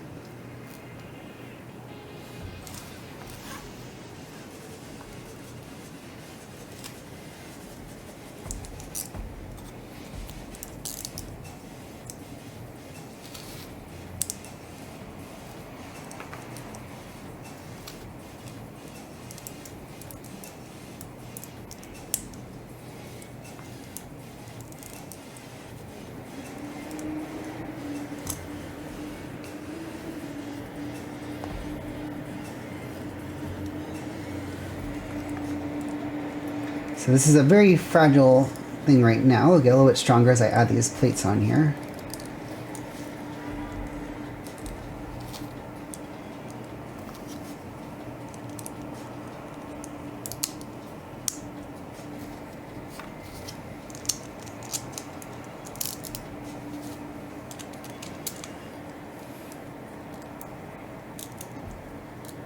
Hey, hi, Shim and Shim, you are correct. Lego streams exist. There aren't many out there, but there are a few. A lot you'll see that do reviews of sets, or they'll build real sets. This is all custom Lego creations. So that's what I do, is my own designs. So I like to think it's not as common even among those uncommon Lego streams. And here we've added the back door to our bus. So boom, there we go. Emergency exit / handicapped accessible entrance in the back of the bus. Our seats all fits nicely together. Our school bus is shaping up, so not too shabby. But yes, once a month we do other builders. This is on the show called Builders Block. We have other builders on, but I'm the one that does Lego stuff. So if you like this, you'll see me once a month, but you can also see awesome Star Wars droids being created by Emily as well. So fun things to see, plus many, many other awesome shows here on the Transverse Network. Lego building is just a small soupçon of the awesomeness that's on here. Okay, now we're going to build the roof, and I'm also going to take a sip of Diet Coke.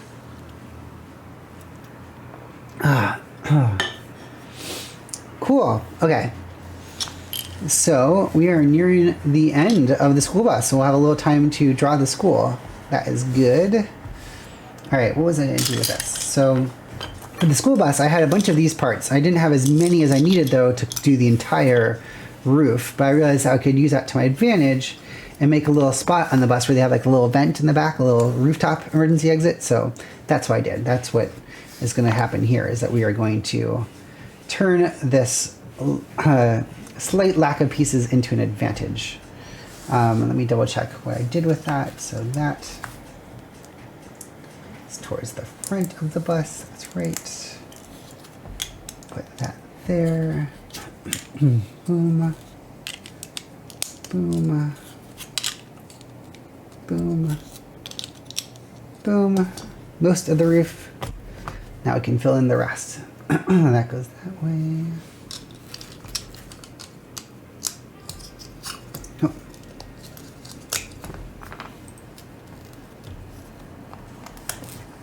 These little yellow studs on top there to fit down in and make this a little bit more solid when it clips together. This roof is a little flimsy. I can make it stronger, but I didn't want to lower the clearance inside the bus. I want to make sure there's enough room for the students' heads to sit in the chairs. So I kept it at that height for now. And then let's see. Right. This stick out here. I put this frame in the middle to hold it all together. Take these smooth tiles on the outside.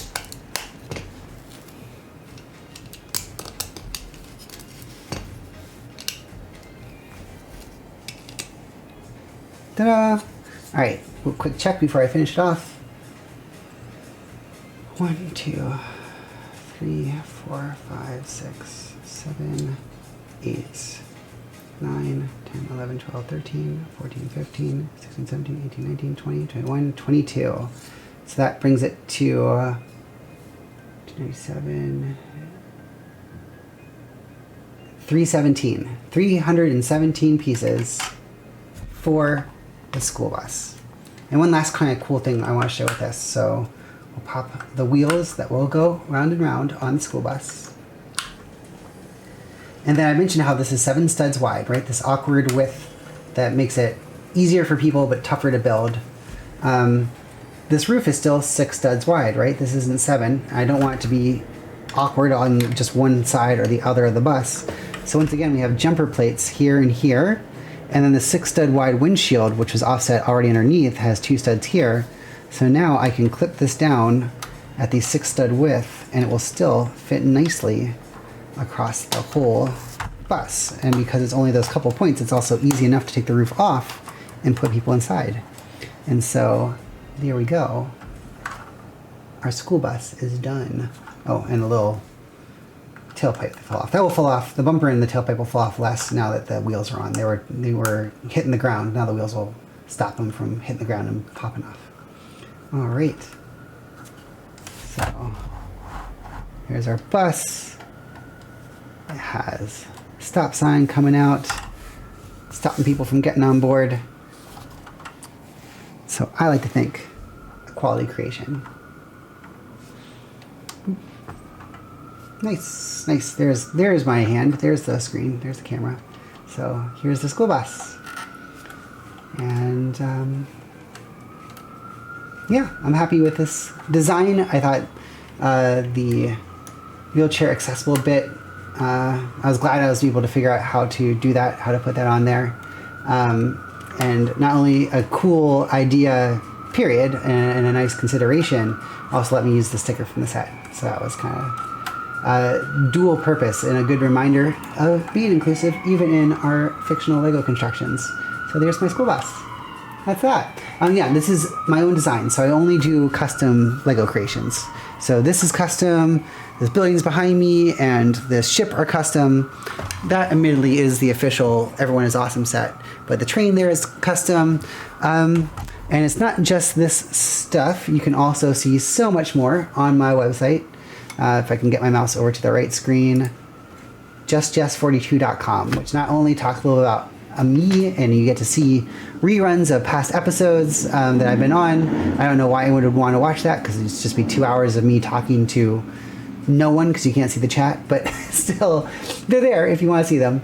I do have this little creations tab, which highlights some of the things that I've built in the past. And I also appreciate, because there's also a direct link to all of my albums, which are on Flickr, so you can see all the things I've created and some of the bigger builds and collaborations I've contributed to.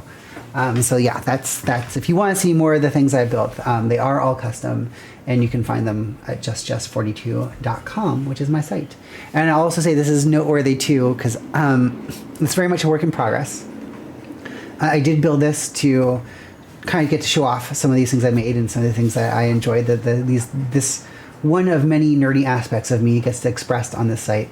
But I also have been slowly working on the trans talk section, because this is also going to be part of my coming out to the broader collection of people I've known throughout my past, throughout my history. I want to, and I've been coming out one-on-one to a large number of people, but I know there's going to be so many more that I might not have the chance to, or I might miss, or who are more acquaintances I haven't been in touch with in a long time. And so I thought having this site available, so that when I do a Facebook coming out, a LinkedIn coming out, being able to share this link as well will be maybe a nice way for those folks I don't get to talk to immediately. I have not done the 101 and faith and hope and fears section yet, but I did finally, after months and months, finish the my story part, which got so much longer than I ever imagined. But I finally at least gave it a capper, so it is there and it's slightly intact. If you do see an error in there, please let me know, or a part that doesn't make sense. But my story is now at least complete on my site, so that's up there too, as well as the Lego creations. And eventually I'll finish the About Me section with my resume.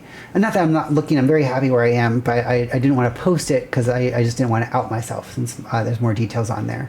So that's one other section I'll complete when I finally come out to everyone, is that I'll finish off that attachment. And then that should be my whole site, and I will be fully out, and hopefully this fall, which is the current plan. Yes, I found it helpful. Carrie, it's not always helpful to put the wheels on last. It's debatable on this one, since the structure of the bus was so low that maybe it would have been better to have them on earlier, since there wasn't an even bottom. But a lot of vehicles, I find, because the bottom is flat, it's easier to leave the wheels off, so that the whole thing isn't sliding around, or that itself isn't creating unevenness, or you push down the middle and the whole thing breaks because the wheels are suspending the middle off of the ground. So I usually put wheels on last in all my vehicles. And that's true not just of me, but of official Lego sets too. Cool. So that's step one of the school set that I want to build, which will be a whole schoolhouse, a whole thing. And I was thinking schools can be enormous buildings. And while Legos are always a different weird scale, the minifig scale, I did want to have a degree of accuracy. I wanted to do, like, all my buildings have bathrooms, and they have stairs and elevators. I'd like to make it not be... That always frustrated me as a kid. I guess there was a part of me that was a little, like an anal retentive little kid that wanted to have these very precise things in my Lego buildings growing up. That I didn't like that most of the Lego buildings didn't have a back. It was just open, and people would just teleport floor to floor. That always bugged me. I wanted a more complete building. And so that's something I try to include here. So I was thinking about what kind of school could I build.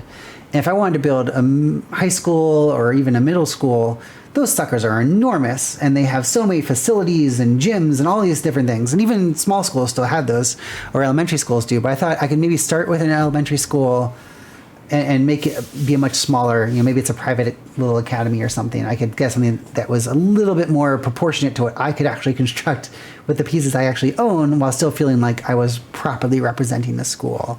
So my thinking right now is to build something that would be 4 base plates in size. And so I'm going to quickly check questions, because I think I saw some. There will be a train in town, so the LGBTQ train could drive through the town.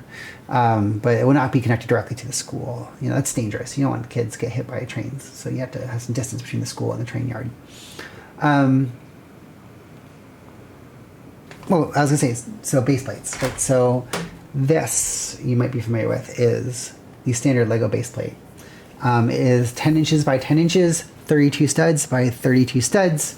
This is the common base construction of all of the Lego modulars. Again, referring to these buildings. I'm referring to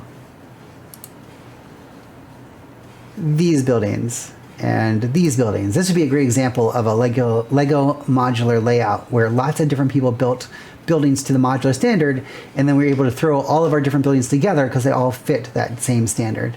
And so here's trains and elevated trains and monorails and all kinds of stuff running through all kinds of different themes here. But the base level of every set, of every construction, is back to, wrong thing, the base plate. This is the base standard to which all other things go when you're talking about Lego modular buildings. And so my thinking again is to do something that's 4 of these, 4 in a square. I'm going to build an L-shaped building, but then I figure that one of these squares will be the playground the kids can go out onto. And then that whole school will take up 4 base plates of space. So, and probably go through a block, through a city block. So you'd be building, and then back of the school, with a sidewalk behind the school and a sidewalk in front of the school. And the whole thing will be across these 4 base plates. So that's why I wanted to take a stab at starting to sketch, thinking about how would this lay out, how would this look. And from there, we can start to build it over future streams and make that school happen. So I got some paper here. Thank you. I was really happy with this ship. For all that I usually do town stuff, I love this ship and how it came out. And that's one too where you don't necessarily get to see all the things that are inside of it. But I did manage to pack in a decent amount of detail into it. And so it does, open up just like a modular building does, where there is, let me go to the album here. So there's a gun deck underneath with all of the cannon and the cannonballs and powder and all this kind of stuff all lined up. You can go not only in there, but also there's 2 levels in the stern of the ship. That there's like a little couple, like an officer's cabin with a couple bunks and some wine and stuff there that lifts out, and that's just underneath the deck with the wheel. Is that the poop deck? I don't really know. Whatever, it's on top of that, and then underneath of that was another level with the captain's quarters. So it kind of goes up. You can go up those stairs into the level with the bunk beds, or you can go down the stairs and open up that door. And underneath was, if I can find it. Come on. All right, apparently I'm going the wrong way here. There is, where's a picture of it? Oh, here. There's looking all the way down. So there's a table and chair and map, and there's other little, the treasure chest. That was sort of like the captain's quarters. There we go. There's their bed. There's their cabinet. There's the door. There's some built-in cabinetry and shelves and little accoutrements on there. So that was my captain's quarters. And then on top of that goes the officers' quarters. And then, of course, all the crew are on hammocks way down in the very bottom of the ship, but you can't see that. Or between the guns. And that's the deck that lays on top of it, and then there's where the masts continue up to the top. But since it's such a pain in the ass to take the masts off, no one will probably ever see that again. That will be hidden away forever inside my ship there. Well, that's a great idea, Logic Buster, to build a courthouse, but I actually have a courthouse. So I like to think, and that was actually inspired, I think, by my first jury duty, where I did make, it's a little awkward. It's not perfect. Again, it's one of those things where in an ideal world, I would probably build a much bigger building, even for so small of a courthouse, but it does exist. And so I have my courthouse with even three different color roofs for it. But it does have a gallery, and then the lower deck, and there's the jury, and the prosecutor and defendant, and court officer, stenographer. Oh no, that's a stenographer. That's clerk, judge, witness, all that kind of good stuff. So I managed to squeeze in a good package of stuff into my little Lego courthouse. The judge's chambers, who apparently is British. One-on-one interview room. Downstairs was the jury deliberation room. And there's the stairwell up to there. The entrance had, where was that? So many pictures. Oh, here's the ground floor. So jury deliberation room, the front entrance, metal detector, benches to wait, bathrooms, elevator. You go upstairs to the main courtroom. So good thought. I did do a courthouse. I have not done a bouncy castle, but I can totally have it behind the elementary school. And you're right. I know elementary schools have gyms. I just don't know if I'm going to be able to fit it in. But you know what? Let's find out. Let's try to build a little bit of a gym. All right. So I made a special scene for this to try to zoom in a little bit closer than my normal build screen, which is way up high. I tried to zoom in a little bit. So hopefully it won't be too fuzzy, but here we go. And this is where you can also see how even this is more planning than what I usually do when I build something. So this is obviously a rectangular sheet of paper, so it does not be able to very well express the squares. So imagine the squares extend off up here.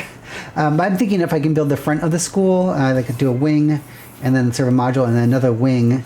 That if I know what this wing looks like, I can kind of project what that wing will look like. So I don't need to use all that space, but I can get a rough sense of where the different base plates. So each one of these squares represents one of these.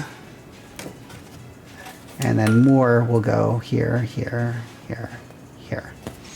And so I have little tiny notches, I don't know if you can see that are where each of the 32 studs are to get a sense of what space will take up what. Yes, and sorry again, I'm seeing these so delayed from when you actually asked it, Shaman Shim, but yes, all of that is available on justjust42.com or a click away from it to my Flickr album. So you can get to them from justjust42.com on the Creations tab. All right. Oh, and I do have a head at the front of the ship. There was a little space for the bathroom up there, which I think is where it is on normal ships. On some old brigantines, that's a brig, which is the rigging I have on there. A brigantine. Okay, so how to lay this out? Part of me is like I have this precise thing, but part of me also just wants to sketch freehand to get a general sense of what I was thinking. Because I was thinking that there would be a... How do I want to do this? The top-down layout or the front layout? I'm going to start at the front of the layout. I was thinking something kind of like this for the building. That there's a taller section and then a lower section, wing coming off to the side, and again extending back from this section. Shoot, this is so bright. I don't know if you can see. I don't know if you can see it. It helps me if I turn off. That made a little difference. All right, I will try to draw a little bit stronger here. I'm drawing all delicately because I didn't know what I was doing, but I'll draw a little bit more firmly so you can see maybe a little bit clearer the kind of thing I'm thinking about. So this is the general sense, not precise, but the general sense of what I was imagining for the school. And I like to do things asymmetrically. I find that sometimes a little bit more visually interesting. Some buildings are gorgeous, symmetrical, just like my courthouse or like my town hall. But generally speaking, my preference is to build things a little bit more asymmetrically. So that's my thinking. Cool. All right. So let me think. So I'm thinking they'll be kind of, I don't know why that was so wide, but we'll do, you know, a series of tall windows into the classrooms, get some sun in there on the kids while they're doing their book learning and science learning and art learning. And I don't know why I'm suddenly adopting a semi-southern accent for that, but you get the idea. So we'll do some windows. I don't know if it'll actually be 6. We'll do the counting out on the studs to see how many will go in there. Man, this is rough. I'm doing this a little sloppier than I would normally do, but I want to do enough in the next 14 minutes that you can get a sense of what I'm thinking. This is kind of what I'm picturing, right?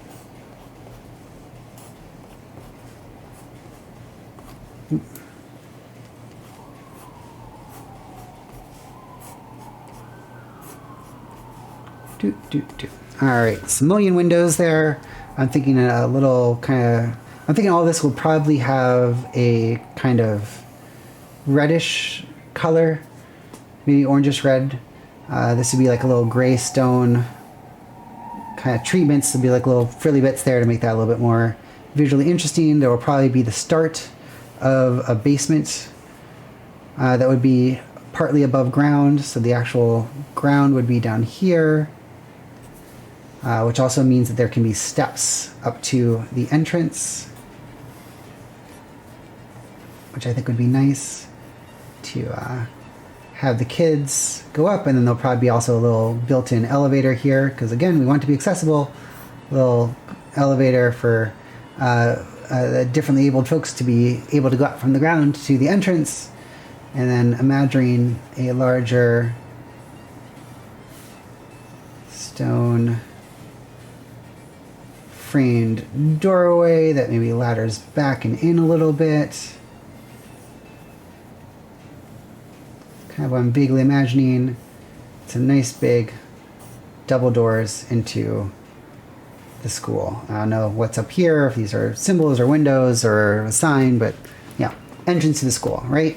And then it would also extend a little bit off over here.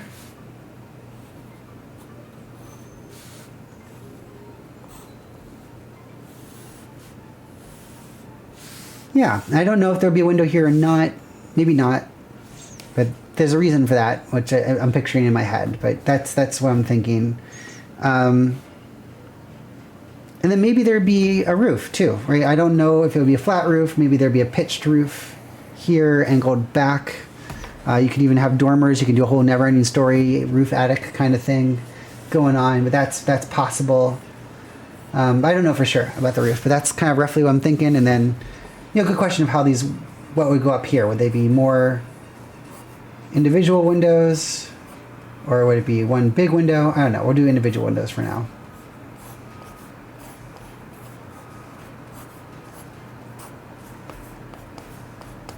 Ah, this is so ugly. I like to think I can draw better than this, but that's okay. You get the rough sense. This is what I'm kind of envisioning for that entry-level, street-level view of the school. There'd be the little basement casement windows down here. And then back behind here, there'd be another wing just like this going off the back of this. And then there'd be the playground in the middle. Yeah, so that's what I'm kind of picturing, if that makes sense, if you can kind of imagine that there. And of course you can put I don't know if we're going to put trans like above the doors, because I don't know, it's not only for trans kids. I think we want to, you know, have moments of pride in lots of different ways throughout the school. So maybe ways to recreate the Progress Pride flag and put that in visible places in the school to support children of all identities. That's what I'm kind of envisioning. Not to say no to that. That's just where I want to take it. I'm conscious that trans isn't even the only facet of me, and I want to express that in my building as well. All right, what was I saying? The iris should close some. You mean on my camera? Is this a bad level of zoom? Is that what you're suggesting? Sorry, I'm like very belatedly catching up on a lot of comments plus the time delay. All right, sorry. So, all right, now I got a sense here of what that could be. So I'm gonna start from the end over here. I'm gonna start like counting out some things over here because I can see having 2 studs and in between each of these windows. These windows are maybe each 4 studs wide. So let's see how long that would go if I keep to that measurement. Most of the modular buildings have very consistent sidewalks. And so there is a light gray front border that goes all the way across. Then there's another 1 stud level layer that's for grates, and then another 2 maybe, so 6 is usually like the kind of the minimum sidewalk on most Lego buildings. So 1, 2, 3, 4, 5, 6. That would be right here. So this is how far back. I should have gotten a ruler. I'll use the base plate.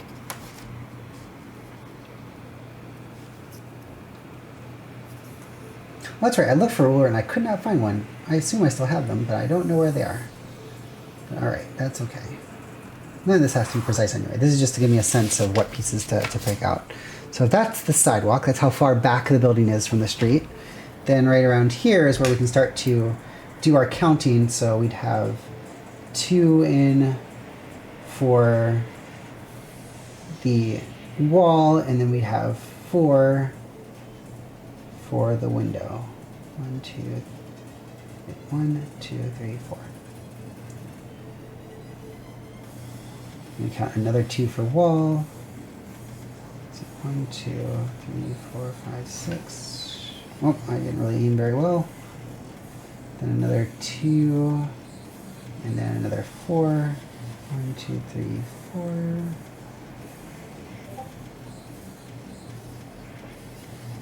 So you can kind of get a sense of, on those rare occasions I plan ahead, this is usually the bare level of planning that I do, is that maybe I do a sketch or a sense of dimensions so that I can try to get off on a decent ground, even if I know that might change a lot when I actually get to the actual execution of the building. Yes, Midvani, there is a time delay in these 20 blocks. And it's different. It's different. There's different time delays in this apartment. I look at Twitch on this computer, on the Surface tablet above me here, and this is 35 seconds behind. On my iPad, it's 21 seconds behind. Oh no, the reversed. 21-second delay, 35-second delay. No idea why. But it keeps it interesting, right? We get to shake it up. And you get to eventually hear an answer to a question you asked 9 hours ago. So that's how we make it interesting. Nope, wrong one. That one. 1, 2, 1, 2, 3, 4. Do. Just like the do's are important for building, the doots are important for counting. So make sure you express your counting correctly. Okay, 1 base plate gets us 5 evenly spaced windows, which I could have probably figured out if I did actual math, but hey, we're going with it. But that means that probably we're doing okay here to fit 6 whole windows in. 1, 2, 3, 4. Just on this one, it'll come right to the edge. It'll be flush. And yeah, and then now we can figure out, all right, what does that mean for the front? The front matter, is the front flush, or should that have been set forward? These are things I probably could have thought of before this moment. All right, let me think about this. So if I want this to come forward, and I have stairs down to it, then this needs to be more than 6 studs deep to fit the building in. All right, so let's pretend that I did this farther back, and we're going to extend this farther forward. See, the sidewalk kept on going. It's a little farther ahead, and it's actually going to be up here. So I will just move, I'll build this part, and then we'll figure out how far in front the sidewalk is, and then figure out how recessed this wing is from the street based on that. So my bad. Don't tell anyone. All right, so if we do one more, 1, 2, now maybe we have a sense of where we want this to come forward. And maybe we'll come forward 2 studs. It will come in 2 studs. And then now we want the stairs to come down. And we'll do maybe 3 stairs. So 1, 2, 3, and 2, 1.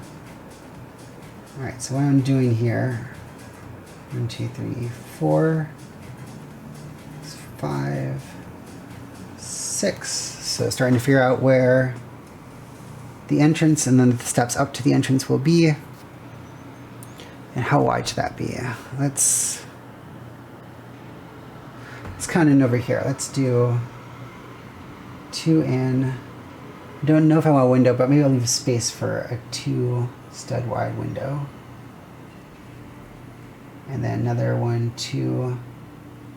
And this will come down 1, 2. And so now we have a sense of how wide that little bit is. Just 1, 2, 3, 4, 5, 6, 7, 8, 12, 16, 20. So this whole section here is 20 studs long, with 6 over here, and then all of this 32 plus, so 38 on this side. 38 studs, 6 studs, 20, which should add up to 64. Nice. All right, good old math.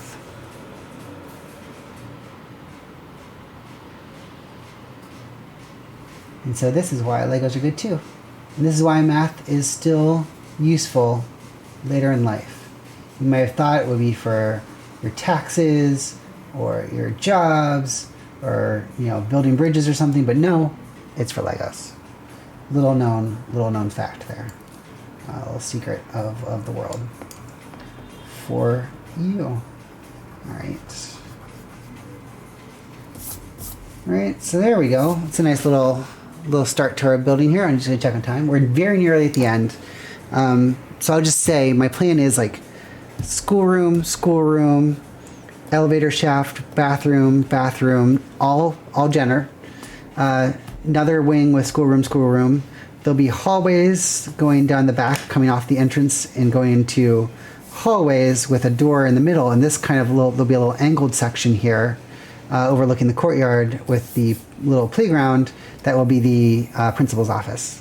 And then there'll be a second floor, and I might vary things up a little bit more. Still classrooms, maybe slightly different sizes, or using this maybe I don't know if this might be 2 stories, maybe open.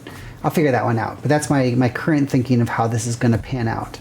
And then we'll see again if we do an angled roof, if there's space inside the roof, or if the top floor just gets really high ceilings on their classrooms. But that's how I'm thinking this will play out. And you'll come into a nice little big open lobby, and you can go left, and there'll be lockers all down the walls, and you can go into the classrooms here, or you can go straight, or you can go diagonal into the principal's office. And there'll be elevator here. I like to do stairs too, but I haven't quite figured out in my brain where they'll go yet, but that will be part of it too, is to figure out maybe having a stairwell or 2 in here too, if it will fit and not take up too much space. There's what kind of goes into it when I think about new buildings, when I ponder new plans, and where I'd like to take this little theme, right? So we have the LGBTQ train. I will add more cars to that train. It will get, if I can rotate correctly, ever longer, from our gender fluid tanker, lesbian car carriers, bear, car of bears, and the trans engine. I'm thinking I'll do another engine, so it'll be a 2-engine train, that will be the colors of the Philadelphia Pride flag. And so the Philadelphia Pride flag engine and the trans engine combined will be the Progress Pride flag. And all of that Progress Pride flag will then be pulling all the other cars of the LGBTQ identities that we can come up with. So that will continue. There will be more of those episodes, but I think they'll be interspersed with some of my more traditional modular building, which will be making this school happen to go along with our school bus. And that's my plan. That's my thinking over the coming episodes. I'd love to hear your thoughts, though. So if you're not already in there, please join our Discord. Please come in. There's so many great topics and things to talk about. But among them is the little Builder's Block section. And like we said, or if you missed it at the start, not only do you get me building custom Lego stuff, there's so many other great programs on the Transverse Network. I used to show a list of all the schedules. It's changed a lot. We've had a bunch of changes to our programming. Folks are doing different shows or changing up the times of those shows. So I didn't want to put up wrong information because I know I'm behind keeping track of it all. But please consider following if you don't already. There's so many other cool things to see. So many awesome people who have been right here in the chat and in many other chats to talk to. And we can have a good time together. And you can see me build, but you can also hear lots of amazing and fascinating things from lots of other amazing and fascinating people. And so for now, we're going to call it. We're at 11 p.m. I got to go to bed because I got jury duty again tomorrow. So I am going to leave it with this. Thank you so much, as always, for coming in. It's a delight to have you, especially because I feel a little lower energy tonight, which I blame on jury duty and the anxieties that went with it. But I still had a lot of fun. I hope you did too. I promise we will one day lick all these technical problems and get them working correctly from the get-go, which would be amazing. But until we do, I hope you'll consider coming back. I have been Jess. This has been Builder's Block. You have been awesome. I can't wait to talk to you again. I can't wait to build with you again. And of course, to see what wonderful things you build and create and put out into the world. And until then, you have a wonderful time. And I wish you all the best. Bye all.